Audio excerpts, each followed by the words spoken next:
Hello guys, welcome to SK help video. বর্তমানে পশ্চিমবঙ্গ রাজ্য সরকারের তরফ থেকে মহিলাদের জন্য একাধিক জনপ্রিয় প্রকল্প চালু করা রয়েছে, যেমন লক্ষ্মীর ভাণ্ডার, স্বাস্থ্যসাথী, কন্যাশ্রী, রূপশ্রী, এই সমস্ত প্রকল্পগুলি। আর এই সমস্ত প্রকল্পে আবেদন করলে 500 টাকা থেকে শুরু করে 1000 টাকা, এমনকি 25,000 টাকা পর্যন্ত পাওয়া যায়। তবে আজকের ভিডিওতে আমি আপনাদেরকে মহিলাদের জন্য আরও একটি এমন জনপ্রিয় প্রকল্পের বিষয়ে জানাবো, যে প্রকল্পে আবেদন করলে সম্পূর্ণ বিনামূল্যে আপনাদের ব্যাংকের অ্যাকাউন্টে 25,000 টাকা তো দেওয়া হবেই, সঙ্গে যখনই আপনাদের 60 বছরের ঊর্ধ্বে বয়স হয়ে যাবে আপনাদেরকে প্রত্যেক মাসে মাসে 1000 টাকা করে দেওয়া হবে, এবং সর্বশেষ আপনারা প্রায় 2,50,000 টাকা আপনাদের ব্যাংকের অ্যাকাউন্টে পেয়ে যাবেন। এছাড়া ছাত্রছাত্রীদের পড়াশোনার জন্য কিন্তু বেশ কিছুটা আর্থিক সাহায্য করা হবে। আর যে প্রকল্পটি সম্পর্কে আমি আপনাদেরকে জানাচ্ছি, সেই প্রকল্পটির নাম হচ্ছে বিনামূল্যে সামাজিক সুরক্ষা যোজনা।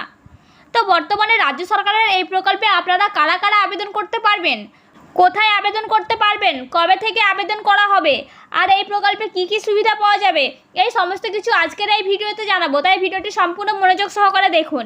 আর আপনি কোন জেলা থেকে ভিডিওটি দেখছেন অবশ্যই কমেন্ট বক্সে জানাবেন। আর আমার ভিডিওটিতে একটি মাত্র লাইক করবেন, এবং আমার চ্যানেলে নতুন হয়ে থাকলে অবশ্যই চ্যানেলটিকে সাবস্ক্রাইব করে রাখবেন নতুন নতুন গুরুত্বপূর্ণ আপডেটগুলি সবার আগে পাওয়ার জন্য। তো চলুন ভিডিওটি শুরু করা যাক। তো বর্তমানে যে প্রকল্পের মাধ্যমে আপনারা 25,000 টাকা এবং অন্যান্য সুবিধা পাবেন, সেই প্রকল্পটি কিন্তু রাজ্যের মানবিক মুখ্যমন্ত্রী মমতা ব্যানার্জির মহিলাদের জন্য স্বপ্নের আরও একটি প্রকল্প, যার নাম হলো সামাজিক সুরক্ষা যোজনা। দেখুন, রাজ্যের প্রত্যেকটি মহিলাদের স্বনির্ভর করার লক্ষ্যে এবং সেই পরিবারের ছাত্রছাত্রীদের অগ্রগতির দিকে এগিয়ে নিয়ে যাওয়ার জন্য চালু করা হয়েছে জনমুখী প্রকল্প, যার নাম দেওয়া হয়েছে সামাজিক সুরক্ষা যোজনা। এই প্রকল্পে আপনি আবেদন করলে 25,000 টাকা সরাসরি ব্যাংকের অ্যাকাউন্টে দেওয়া হয়। এছাড়াও এই প্রকল্পের আরও অনেক সুযোগ সুবিধা আছে, চলুন বিস্তারিত দেখে নেওয়া যাক। তো চলুন আগে আমরা জেনে নিই যে এই প্রকল্পে আবেদন করতে কী কী ডকুমেন্টস লাগবে। তো প্রথমেই লাগবে ভোটার কার্ডের জেরক্স, আধার কার্ডের জেরক্স, ব্যাংকের অ্যাকাউন্টের জেরক্স, এবং পাসপোর্ট সাইজের 2 কপি ফটো, এবং লেবার কার্ডের জেরক্স। যদি লেবার কার্ড থাকে তাহলে লেবার কার্ডের জেরক্স দেবেন, আর যদি না থাকে তাহলে দেওয়ার দরকার নেই। এরপর আপনি যাকে নমিনি করবেন তার ভোটার কার্ডের জেরক্স, আধার কার্ডের জেরক্স, ব্যাংকের অ্যাকাউন্টের জেরক্স, এবং 2 কপি পাসপোর্ট সাইজের ফটো লাগবে। এরপর আমরা দেখে নেব যে এই প্রকল্পে আবেদন করলে কত টাকা দেওয়া হবে। তো প্রথমেই বলা হয়েছে আবেদনকারী 60 বছরের ঊর্ধ্বে বয়স হলে প্রতি মাসে 1000 টাকা পেনশন পাবেন। 2 নম্বরে বলা হয়েছে দুর্ঘটনার কারণে মৃত্যু হলে উপভোক্তার পরিবার পাবে এককালীন 2 লক্ষ টাকা। 3 নম্বরে বলা হয়েছে স্বাভাবিক মৃত্যু হলে পাওয়া যাবে 50,000 টাকা। 4 নম্বরে বলা হয়েছে দুর্ঘটনায় 2টি চোখের দৃষ্টি হারালে পাওয়া যাবে 2 লক্ষ টাকা। 5 নম্বরে বলা হয়েছে দুর্ঘটনাজনিত কারণে একটি চোখের দৃষ্টি এবং একটি হাত অথবা পায়ের কর্মক্ষমতা হারালে পাওয়া যাবে 1 লক্ষ টাকা। এবং 6 নম্বরে বলা হয়েছে এই প্রকল্পে জমানোর টাকা 60 বছরের পর সুদে আসলে উপভোক্তারা ফেরত পাবেন প্রায় 2,50,000 টাকা। তাহলে আপনারা বুঝতেই পেরেছেন যে 60 বছরের পরে সুদে আসলে আপনাদের অ্যাকাউন্টে 2,50,000 টাকা আপনারা ফেরত পাবেন। আগে এই প্রকল্পটি যখন চালু হয়েছিল তখন এই প্রকল্পের জন্য 25 টাকা করে দিতে হতো, কিন্তু এখন এটি সম্পূর্ণ ফ্রিতে করে দেওয়া হয়েছে, অর্থাৎ আপনাদেরকে এখন এই প্রকল্পের জন্য 1 টাকাও দিতে হবে না। এরপরে আমরা দেখে নেব যে ছাত্রছাত্রীরা এই প্রকল্পের তরফ থেকে কত টাকা পাবেন।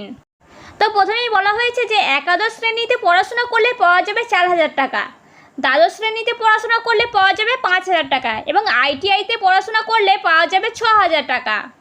যদি কলা বিজ্ঞান বাণিজ্য বিভাগ নিয়ে পড়াশোনা করেন তাহলে স্নাতক স্তরে পাওয়া যাবে 10,000 টাকা, শুধু স্নাতক স্তরে পড়াশোনা করলে পাওয়া যাবে 6,000 টাকা। পলিটেকনিকে পাঠরত ছাত্রছাত্রীদের দেওয়া হবে 10,000 টাকা, ডাক্তারি অথবা ইঞ্জিনিয়ারিং ছাত্রছাত্রীদের দেওয়া হবে 30,000 টাকা। এছাড়াও কোনো উপভোক্তার যদি 2টি কন্যা সন্তান থাকে তাহলে স্নাতক স্তরে পড়াশোনার জন্য দেওয়া হবে 25,000 টাকা, অর্থাৎ দুইজনকেই 25,000 টাকা করে দেওয়া হবে। এরপর আমরা দেখে নেব যে এই প্রকল্পে কারা কারা আবেদন করতে পারবেন। তো প্রথমেই বলা হয়েছে আবেদনকারীকে অবশ্যই পশ্চিমবঙ্গের বাসিন্দা হতে হবে। 2 নম্বরে বলা হয়েছে বয়স হতে হবে 18 থেকে 60 বছরের মধ্যে।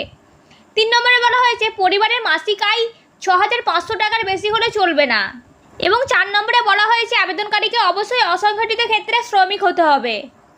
এরপর আমরা দেখে নেব যে এই প্রকল্পের জন্য আপনারা কোথায় আবেদন করবেন। দেখুন, আপনি চাইলে অনলাইনে সামাজিক সুরক্ষা যোজনাতে আবেদন করতে পারবেন, তাছাড়া অফলাইনেও এই প্রকল্পের আবেদন করা যায়। তার জন্য আপনাকে নির্দিষ্ট ফর্ম ফিল আপ করে পঞ্চায়েত অফিসে গিয়ে জমা দিতে হবে। এছাড়াও সামনে যে দুয়ারে সরকার ক্যাম্প হতে চলেছে সেই ক্যাম্পে গিয়েও কিন্তু আপনারা এই প্রকল্পের জন্য আবেদন করতে পারবেন। আর যদি আপনি অনলাইনে আবেদন করতে চান তাহলে www.bmssy.gov.in এই ওয়েবসাইটে গিয়ে আপনারা অনলাইনে আবেদন করতে পারবেন। তো এই ছিল আমার ভিডিও। যদি ভিডিওটি দেখে উপকৃত হন তাহলে অবশ্যই একটু লাইক করবেন, আর আবার এই ভিডিওটি আপনার ফ্রেন্ড ও আত্মীয়দের মধ্যে শেয়ার করে দেবেন যাতে তাদেরও উপকার হয়। আর আমার চ্যানেলে নতুন হয়ে থাকলে অবশ্যই চ্যানেলটিকে সাবস্ক্রাইব করে রাখবেন নতুন নতুন গুরুত্বপূর্ণ আপডেটগুলি সবার আগে পাওয়ার জন্য। তো দেখা হচ্ছে নেক্সট কোনো ভিডিওতে। ততক্ষণ ভালো থাকুন, সুস্থ থাকুন, ধন্যবাদ।